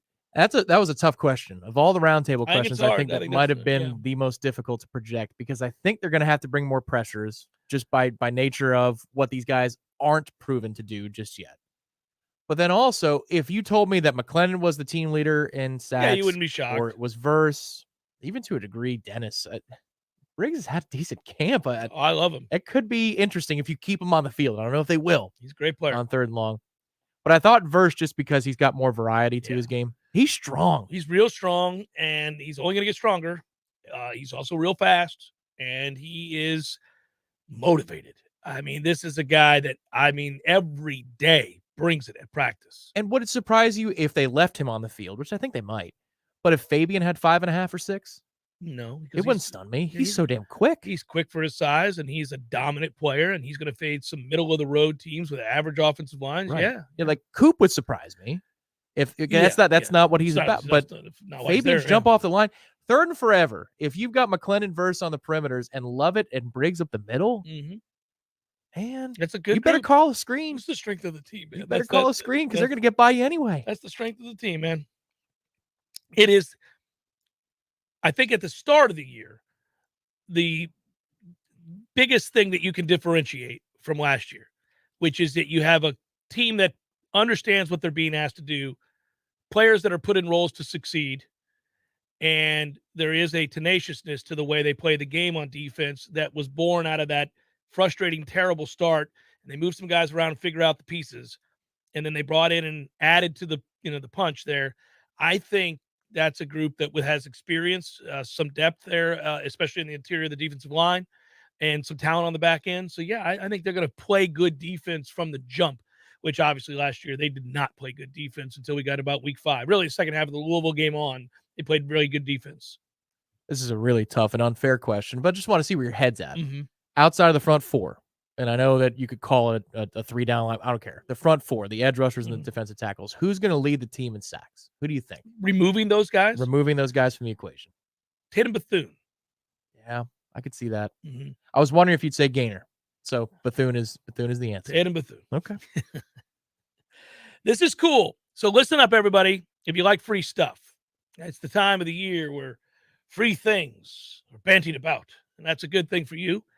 It's a contest that's open to everyone listening and watching across Warchant TV and Real Talk 93.3, and even podcasters only, whatever any of you guys. If you can hear the sound of my voice, this applies to you. Garnet and Gold is ready to give you $25. All you have to do is, this is cool, take a photo of yourself supporting any of our wonderful sponsors across the Jeff Cameron Show and Warchant Multimedia Network. Tag us on Twitter at J Cameron Show and or at Warchant. Okay, you do it at J Cameron Show or at Warchant. That's it. We'll choose a winner by tomorrow at noon and announce our winner on tomorrow's Jeff Cameron Show. So for morning podcasters, get on it. Yeah. You've got like 3 hours. Yeah. So there you go. Again, here's the rules. That's all you got to do. And I just like this because we have wonderful partners here at Warchant and on the Jeff Cameron Show. And I like to see, if you're out there, you can take a picture next to your Carrier air conditioning unit from Barano. Take a picture of yourself with that. That works. Right. That works. It could be as simple as you're at the CP or a Gordo's, Yeah, or take a picture, if T Spark's working on your roof, or you see his truck, Yeah. pull your car over, take Yeah. a photo with the truck. If you're working out at Orange Theory Fitness, I'll be there first thing in the morning. You can take a picture. If you're in my class, I'll be in the 840 class tomorrow morning. If you're in it, I'll be there with you. We'll take one together and promote, put it on my Twitter account or at Warchant. Either way, any of the great sponsors we have, and we have a ton of them, and you know who they are. You hear them all the time. Take a picture of yourself and tag yourself supporting our wonderful sponsors across this show and the Warchant Multimedia Network. Tag us on Twitter at J Cameron Show, at Warchant. Good luck to you. You win $25, I should say, to Garnet and Gold. We're close. You want to do it next? I think we got to. Might have to. Yeah. Let's solve for the future with some W's and L's, my friend. Oh, my. It's time. We'll do it next. Jeff Cameron Show, 93.3 Real Talk Radio, Warchant TV. Crawfordville Auto and Tire. Crawfordville Auto and Tire. Oh, hey there. I was just singing the praises of Crawfordville Auto and Tire. They do just about everything. Complete engine rebuilds, brakes, shocks, tires, oil change, you name it, they do it. And they offer a 12-month, 12,000-mile warranty on all parts and labor. Most of the time, they can service your car the same day and offer towing to help you get to the shop. Now that's something to sing about. Open weekdays from 7:30 in the morning until 6 at night. Crawfordville Auto Repair and Tires. Football at El Jalisco, football at El Jalisco, what a combination. It's a great big celebration. It's football at El Jalisco. I can dig it. Who's playing? Oh, man, everybody. The ACC, the SEC, all the C's, and even the pros. The Bucks, the Steelers, the Giants, the Cowboys. Wow, far out. You bet, man. When the game is on, it's on at El Jalisco with incredible specials on everything from frosty cervezas to salty margaritas. Does Margarita know? Dios mío, not again.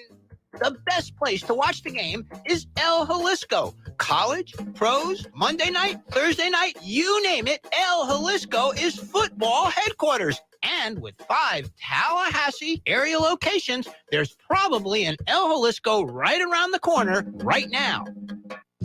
Now go call Seminole Glass. They'll get on the road and get it done fast. Your local family-owned glass company, serving the Big Bend for over 15 years. At Seminole Auto Glass, we care about your safety. Insurance will send you wherever it benefits them, not the quality of service. There's a difference in auto glass companies. Trust your local auto glass experts. Seminole Auto Glass. They handle any kind of broken glass, and you know who they are. Better call Seminole.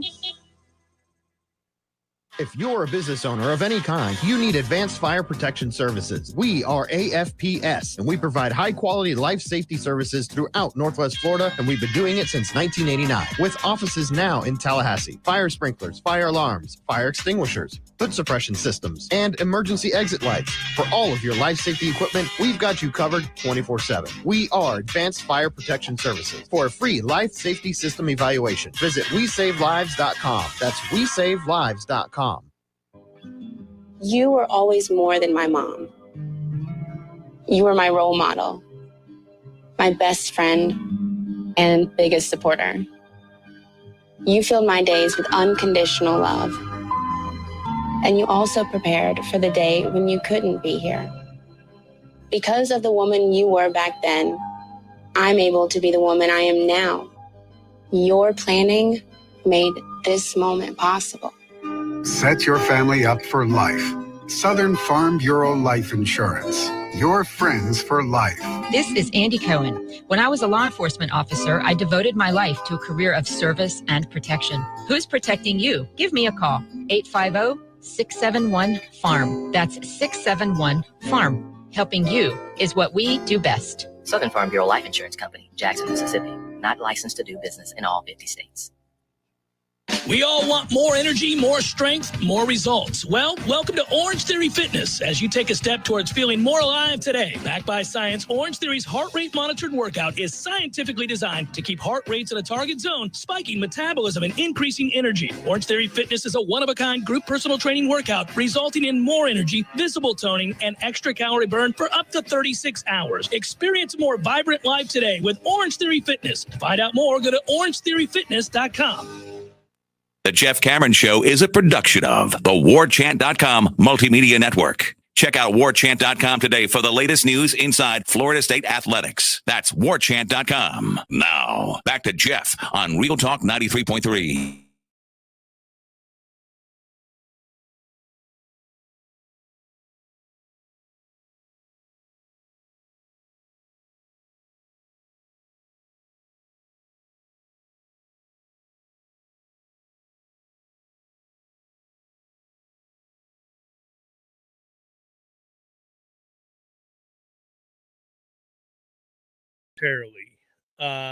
But yeah.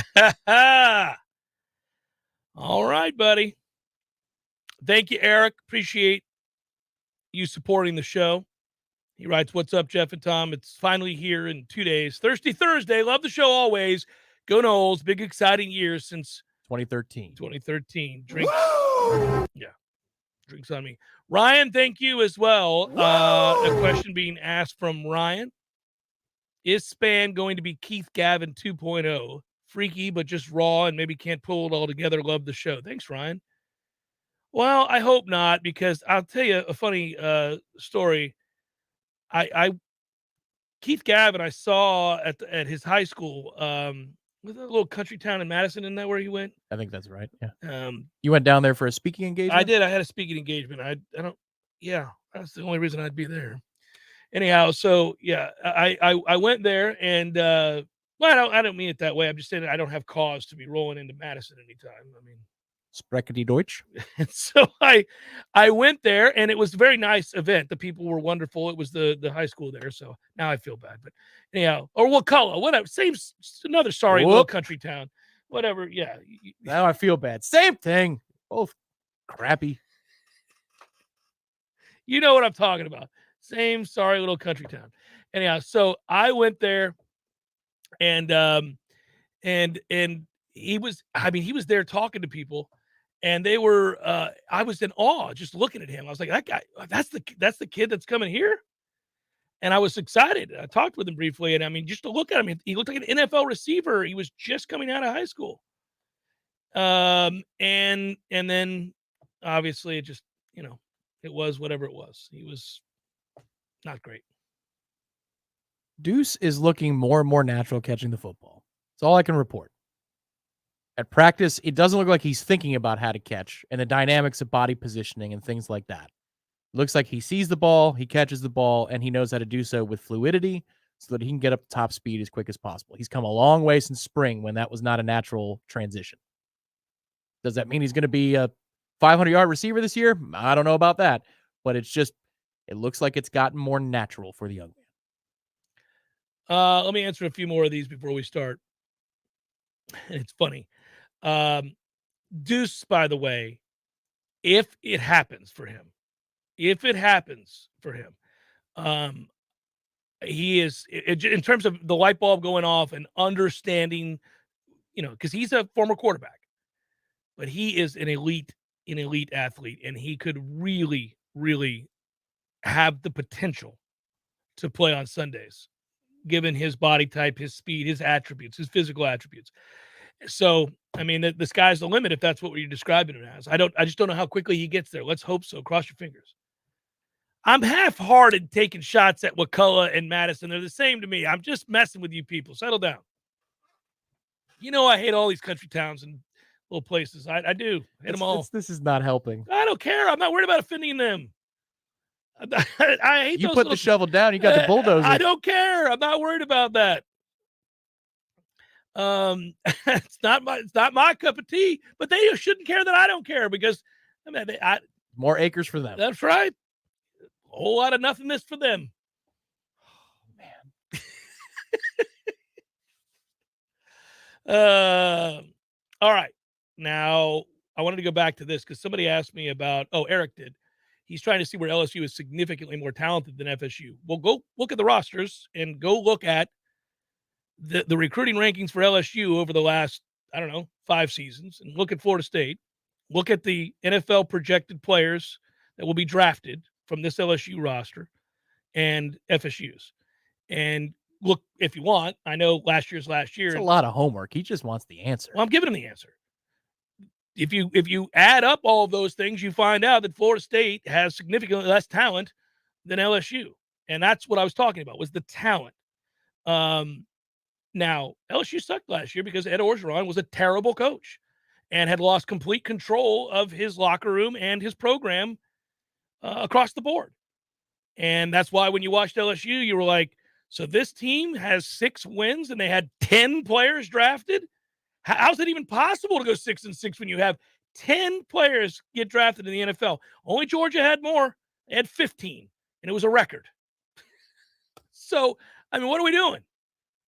Not winning football games. Well, but what they are doing is recruiting good players, lots of them. And there are 3, maybe 4 on that defensive line alone that are going to get drafted next year. So, yeah, that doesn't mean we can't win. It doesn't mean Florida State doesn't have a chance to win. Florida State could win the game. Florida State could be a better team. But LSU's a more talented team. That is a fact. All right. You ready? I'm never ready. You're nervous about it? You want to take a quick break? Ooh. I think Let's that's take a very quick break, come back so we can do the full measure. Double teaser pleaser. Of W's and L's, my friend. It's Jeff Cameron Show, 93.3 Real Talk Radio, Warchant TV. Your local news now. Dexter Lawson was found guilty Wednesday of attempted first-degree murder of a law enforcement official in Gadsden County. In other offenses, Lawson was accused of stealing a plumbing truck parked outside a fast food restaurant in Leon County on November 16th. Lawson took the work truck wearing a mask, sunglasses, and gloves. The work truck had GPS monitoring and video surveillance devices attached. When a deputy attempted to stop the truck, Lawson drove the truck head-on into the deputy's vehicle, then accelerated and pushed the deputy's vehicle more than 100 feet down the road until the truck rolled over the hood. Lawson started to run, but then returned and fired multiple shots at the deputy's vehicle. The deputy was struck 3 times. The deputy's ballistic vest stopped 2 of his bullets, but a bullet pierced through the protective gear, which resulted in the deputy sustaining internal injuries. Lawson was found hiding in a wooded area due to prior convictions. Lawson will be required to be sentenced to life in state prison. This is Rachel Lene with your Real Talk 93.3 local news update, brought to you by Macklemore Systems, Tallahassee's go-to Mac store. Check them out online at macklemoresystems.com. This is meteorologist Paul Trombley with your Real Talk 93.3 weather update. Scattered thunderstorms likely this afternoon, otherwise overcast skies. Highs level off around 87, winds out of the southeast, 5 to 10 miles per hour. Chance for scattered thunderstorms again tonight. Lows dip down to about 72. Cloudy skies expected. Scattered thunderstorms likely tomorrow. Highs around 88, overcast skies. This report is brought to you by the Lawn Johns. For all your landscaping and lawn care needs, visit thelawnjohns.com. Right now, 85. Let's be honest, we all have way too much stuff. Maybe your storage closet is full, your garage is full, or the guest bedroom is a mess. Call Southeast Portable Buildings, 580-6400, or visit them online at southeastportablebuildings.com. Your body is a masterpiece designed to heal itself from within. Learn how to maximize your health by tuning in to Phenomenal Health with me, Dr. Ryan Finn. Saturdays at 2:30. Experience true health today and call Finn Chiropractic at 386-7700. Well. Hey, Jeff, look at this place. Yeah. Well, doing well. It's been a while since I've seen you, brother, but, it hasn't been a while since I've been over to Gordo's. I go there on the regular because of you, Eddie.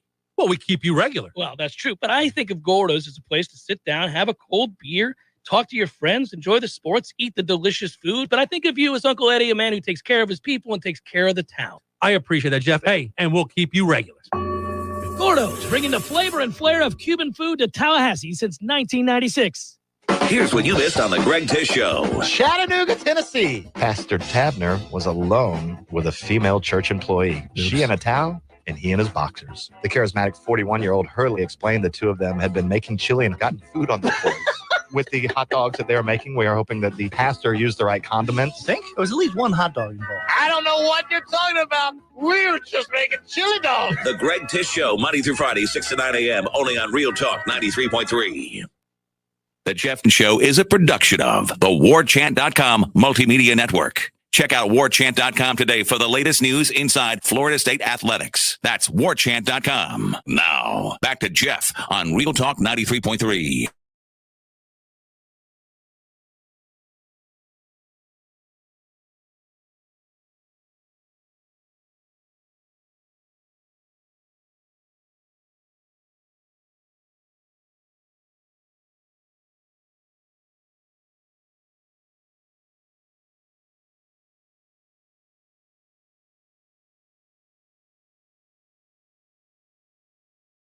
Little country towns in Florida. I figured that would happen. Well, no, but they were laughing. They were like, "That's awesome. I'm glad you dismiss every small town in Florida as being a Klan central place." And I'm like, "Yeah, I do. I pretty much do. Yeah." So yeah, I think I'm pretty accurate, but that's okay. There's good people from there too, but they all flee as soon as they can. Here, I thought we had a break to get away from it. No, I was just laughing. A friend of ours actually was like, "Dude, that's probably not going to play well with some of your audience." I'm like, "What? I've been on the air for 23 years. I think they know me. I think they know about my disdain for some of the places in the state.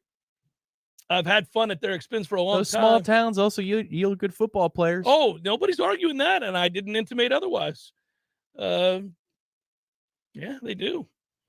And man, I think they do because in that moment, guys are like, I got to get out of here. Athletics is the path. All right. You're tired of me poking fun at little towns. It's okay to be from a little town. Of course it is. A lot of great people from little towns. Trying desperately to get out. Cue it up, sir. Let's get after it. Wins. All right. How you doing?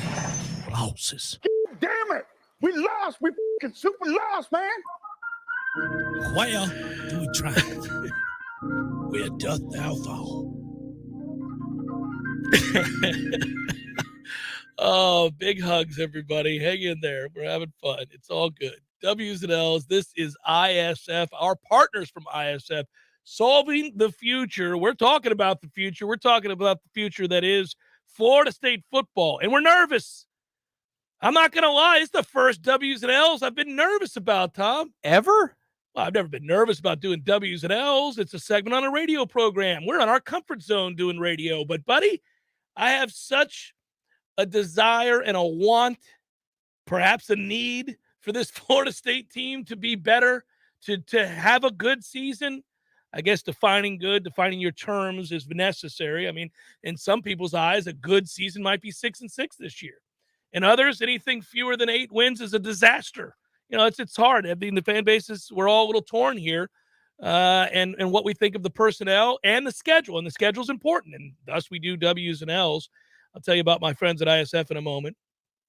But I probably should pull up FSU's schedule if we're going to do this. Oh, you know it by heart now. I At least pretty- those first 3. I pretty much do, yes. But I'm going to just like looking at it. Sometimes looking at it gives you a sense. It does. Just looking at the other team's logo. And it depends where you look at it. Because if you see it listed as just merely like a spreadsheet, Right. it's very different than if you go to, say, a splash page of a website and you see it with logos and stuff. The logos are important. I love Yeah, the logos because the logos give you a sense. You're like, oh, but they can also skew you because you have a history in your head of that. So like when I see the S in Syracuse, I just think sorry ass.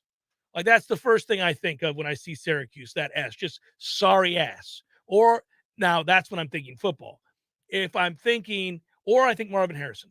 But other than that, then I think you don't want to go to a solo shot, Matthew. I don't want to be anywhere around. Part of this.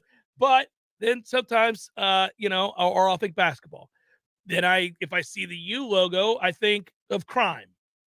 And, that's just the first thing that pops up in my mind. I think of crime. And then all varieties, really. Yeah. They're all over the place. Oh, and bold. The bingo card of crime. Yeah. That's what I think of when I see, it's covered. When I see the U, I think of violence and crime. And then when I look at, let's say, LSU, that's an interesting one. The exercise changes. For some reason, I think of sorry-ass Jerry DiNardo and how bad those LSU teams were for so long and when we used to kick the crap out of them. That's a fond memory. Maybe that's why it's the one I go to.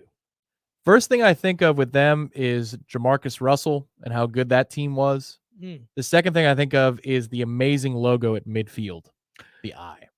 I listen. I will tell you that such a shame we can't go up there and see that. As the surface the game is being played on.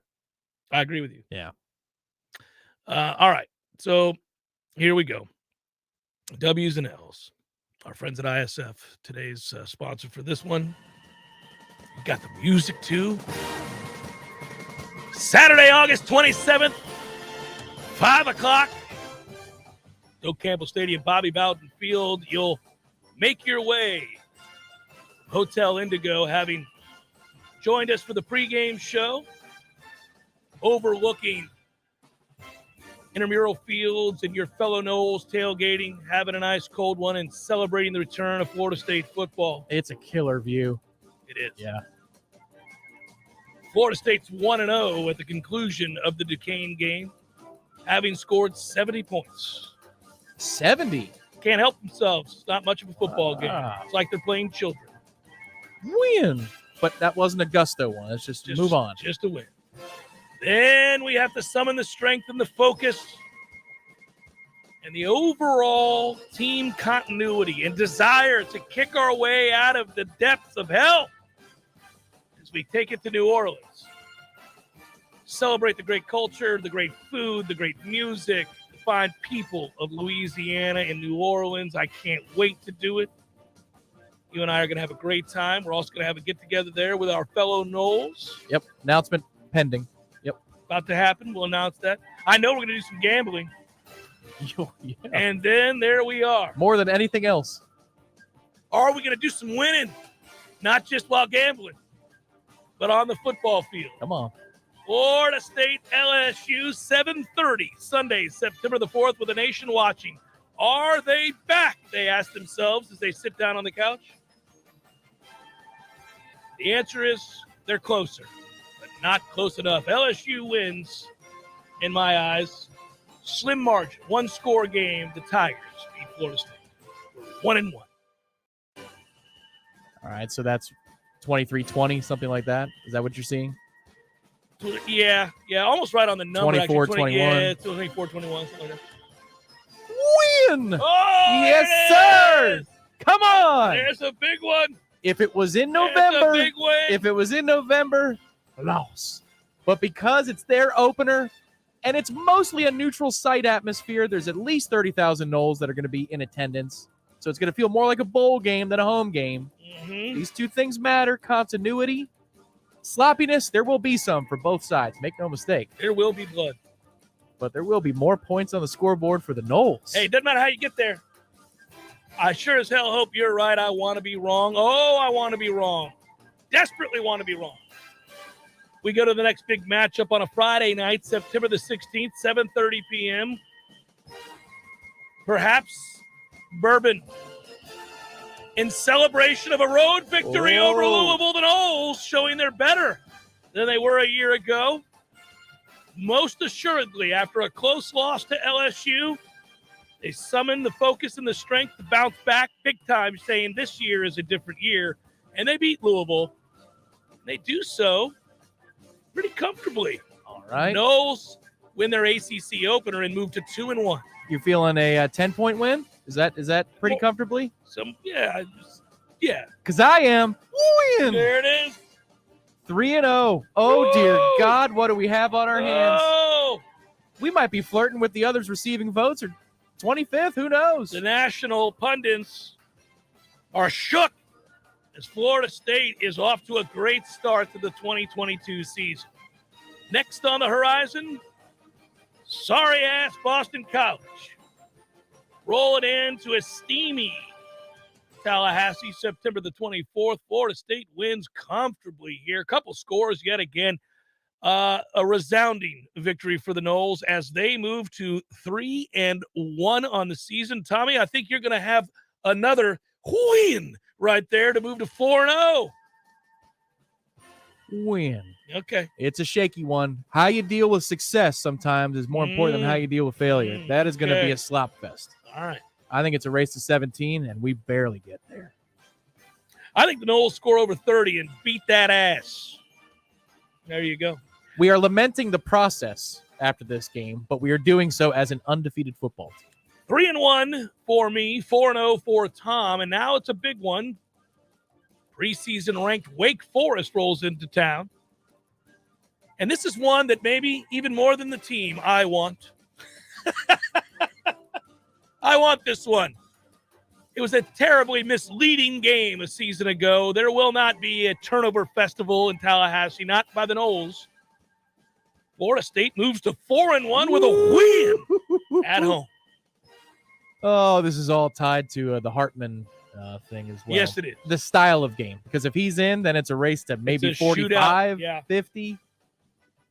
Because we're dealing with the news we have says he's not going to be available, or if he is, he's going to be very early in his season. It's 5-0. 5-0. What in the Tom world? Lang. Win. This is nuts. It does feel nuts. I got us at 4-1. T. Lizzie has us at 5-0, and we are a buzz in Tallahassee. Now we get into the meat and potatoes, baby. It's tough. We're off to a great start. We've done what we've needed to do. By any measure, 4-1 or 5-0 has you feeling good about your beloved Noles. And after that win, Florida State is ranked, folks. Oh, easily. Just might get in game day time- up at NC State. Just in time to take it on the road to Raleigh, where they think they have the most talented Wolfpack team they've ever assembled.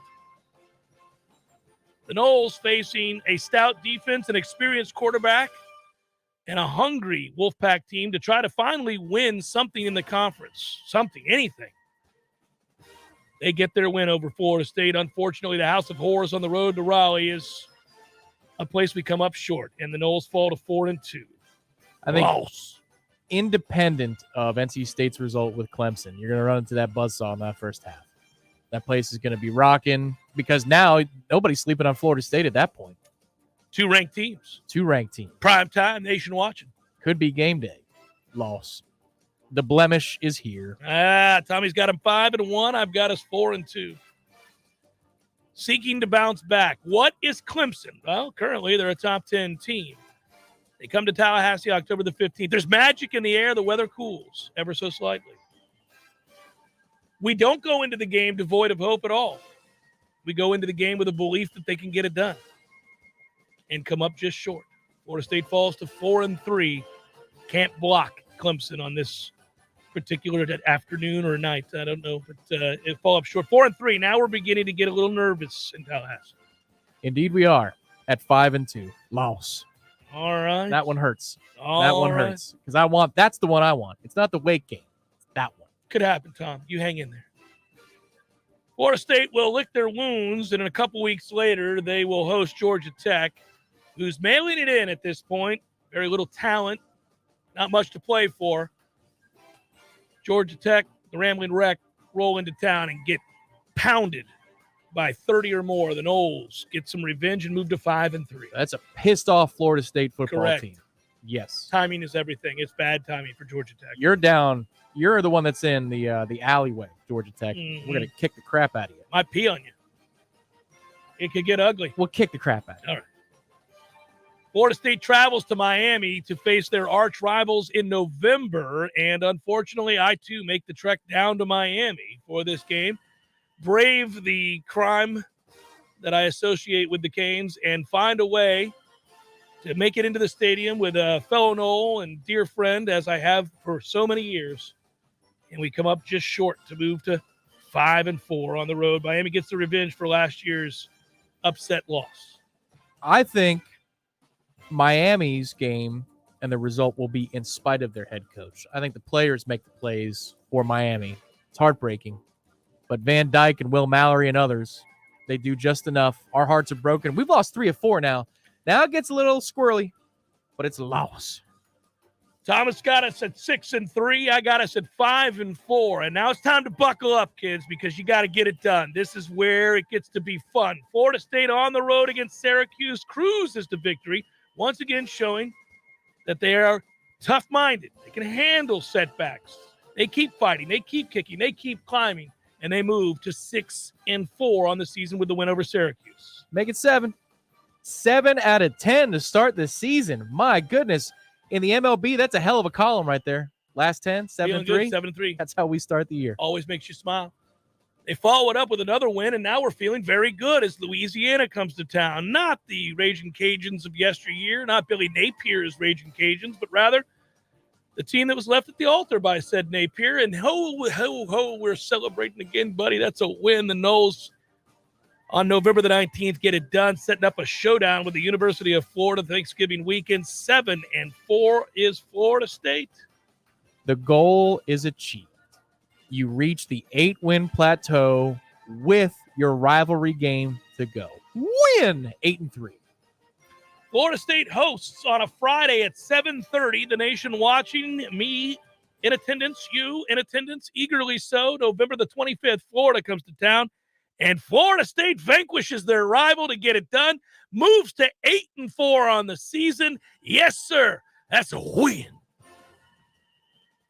Something in the air this week said we're going to be talking about Florida State and Florida 2010. You remember the atmosphere? I do.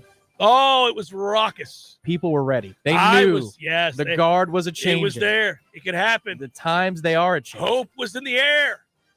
It's going to feel that way on a Friday night after the United States takes down England in the World Cup. Oh, forget about it. It's a Black Friday daily double. Win for 9-3.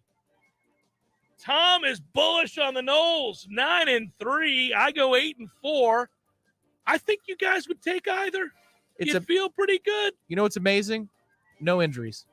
Just there were no injuries. All of this is off the board with a couple of significant injuries. We know that. But you can't make prognostications based on people you think might get hurt. That's not how we operate, not as men. No, sir. 8-4. You go 9-3, and that's W's and L's. And that was brought to you by our friends at ISF. You need a clear direction. You want to know what you're trying to do. You got a big picture. Times have changed. You got to change too. You're outdated. Hard to support technology's got to get better. ISF does that. They work with you. They work with your agency, your organization. They address those changes. They tell you what's possible. They find solutions that fit your needs, your best needs. They've got them covered. And you know what you're doing, and you know why you're doing it, and you did so with my friends at ISF. Your vision, their expertise, solving the future. That's ISF. Check them out online, isf.com. That's a good W's and L's. Come back, wrap it up momentarily. Hey, no fans, our partner ISF Inc. is a national management and IT consulting firm located right here in Tallahassee, Florida, solving the future for state governments through strategy, process, and technology. As a trusted advisor for state governments, ISF knows the importance of defining a clear and detailed strategy. Our friends at ISF can help your organization create a strategy that sets you on a path to success. ISF, Your vision plus our expertise brings your brilliant ideas to life. Visit ISF.com to learn more. ISF, solving the future. Physical stress on our bodies can take its toll as the years go by. Whether you're looking to get back into an old sport or just want to spend more time outdoors to explore all life has to offer in our beautiful city, the dedicated team at TOC is here for you every step of the way. You can trust TOC for all your orthopedic needs. And now, scheduling an appointment has never been easier. Just visit teamtoc.com and click schedule online. That's teamtoc.com. For many in the workforce, their goal is to climb the company ladder. Often the climb requires a move to another city, and that's especially true in our industry. I'm Jay of Paul's Termite and Pest Control. If you rise the ranks of our competitors, there's a good chance moving up means moving away. Why? Because they're not local companies. They're from places like Orlando, Atlanta, Salt Lake City, and even Europe. That's certainly not the case with our employees. We're a company that was founded in the Big Bend and remains locally owned. When Paul's Termite and Pest Control employees advance, they remain in the Tallahassee area. Don't trust the safety of your family and pets from disease-carrying pests or the structure of your biggest investment from termites to people who may be here today and gone tomorrow. Trust Paul's Termite and Pest Control, a company that has serviced thousands of our neighbors right here for over 50 years. Being local really does matter in our industry because local problems require local solutions. Paul's Termite and Pest Control are the Big Bend's local experts for the elimination of termites or any other pest, and a greener lawn too. Call Paul's. We'll get them all. Sellers Tile does it better for business owners, contractors, designers, and homeowners. Better design ideas, better quality tile, carpet, and hardwood flooring, better mosaics, ceramic, and vinyl solutions. And Sellers makes it easier with their amazing showroom and first-class professionals. Maybe it's time to get Sellers working for you on Capitol Circle Northeast, just north of Mahan Drive, or online at sellerstile.com for better style, quality, and design. Go with Sellers in Tallahassee. Call 656-8453. There's fun to be had every night at the Corner Pocket. Take home prizes on Trivia Tuesdays and Beer Bingo Thursdays. And kickstart your weekend with Martini Fridays. Plus happy hour runs every weekday and game day specials every time the Noles take the field. Watch all the best games at the Corner Pocket's Vegas Wall, featuring 560 inches of flat screen TV heaven. Oh, really? The best food, the best drinks, and the best place to watch all the games. Tallahassee loves the Corner Pocket. Jeff Cameron Show, brought to you by Orange Theory Fitness. 2 Tallahassee locations, Midtown on Thomasville Road and Northside.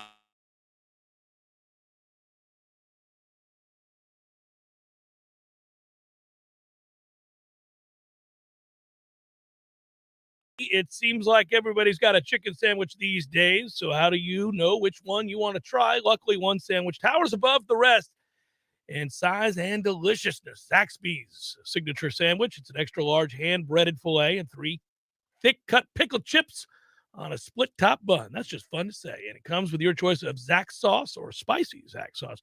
It's big. It's delicious. It's only at your neighborhood Tallahassee Zaxby's. Your Tallahassee Zaxby's, a proud Golden Chief booster for 17 years. Go Noles. Oh, gosh, he's wayward on Wait a minute. So after the read, we're going straight into it? Oh, okay. We don't have time, baby. Let's go. It's time for, how you say, with the pitching probables? We're under pressure. 5-1 Rays lead the Angels. Patrick Sandoval started for the Angels. Drew Rasmussen started for the Rays. Cardinals, Cubs. Dakota Hudson goes for the Cards. It's 3-0 St. Louis in the second. Marcus Stroman for the Cubs. Guardians, Mariners. Tristan McKenzie, Marco Gonzalez. Reds, Phillies, Justin Dunn, Aaron Nola. White Sox, Orioles, Lance Lynn, Jordan Lyles. Rockies, Mets, Ryan Feltner, and Jacob deGrom. Blue Jays, Red Sox, Kevin Gossman and Cutter Crawford. Twins, Astros, Chris Archer, still in the league. Luis Garcia, and Yankees, A's, TBD, James Krapwillian. Terrible name. Let's look at those that shall reside on the bump.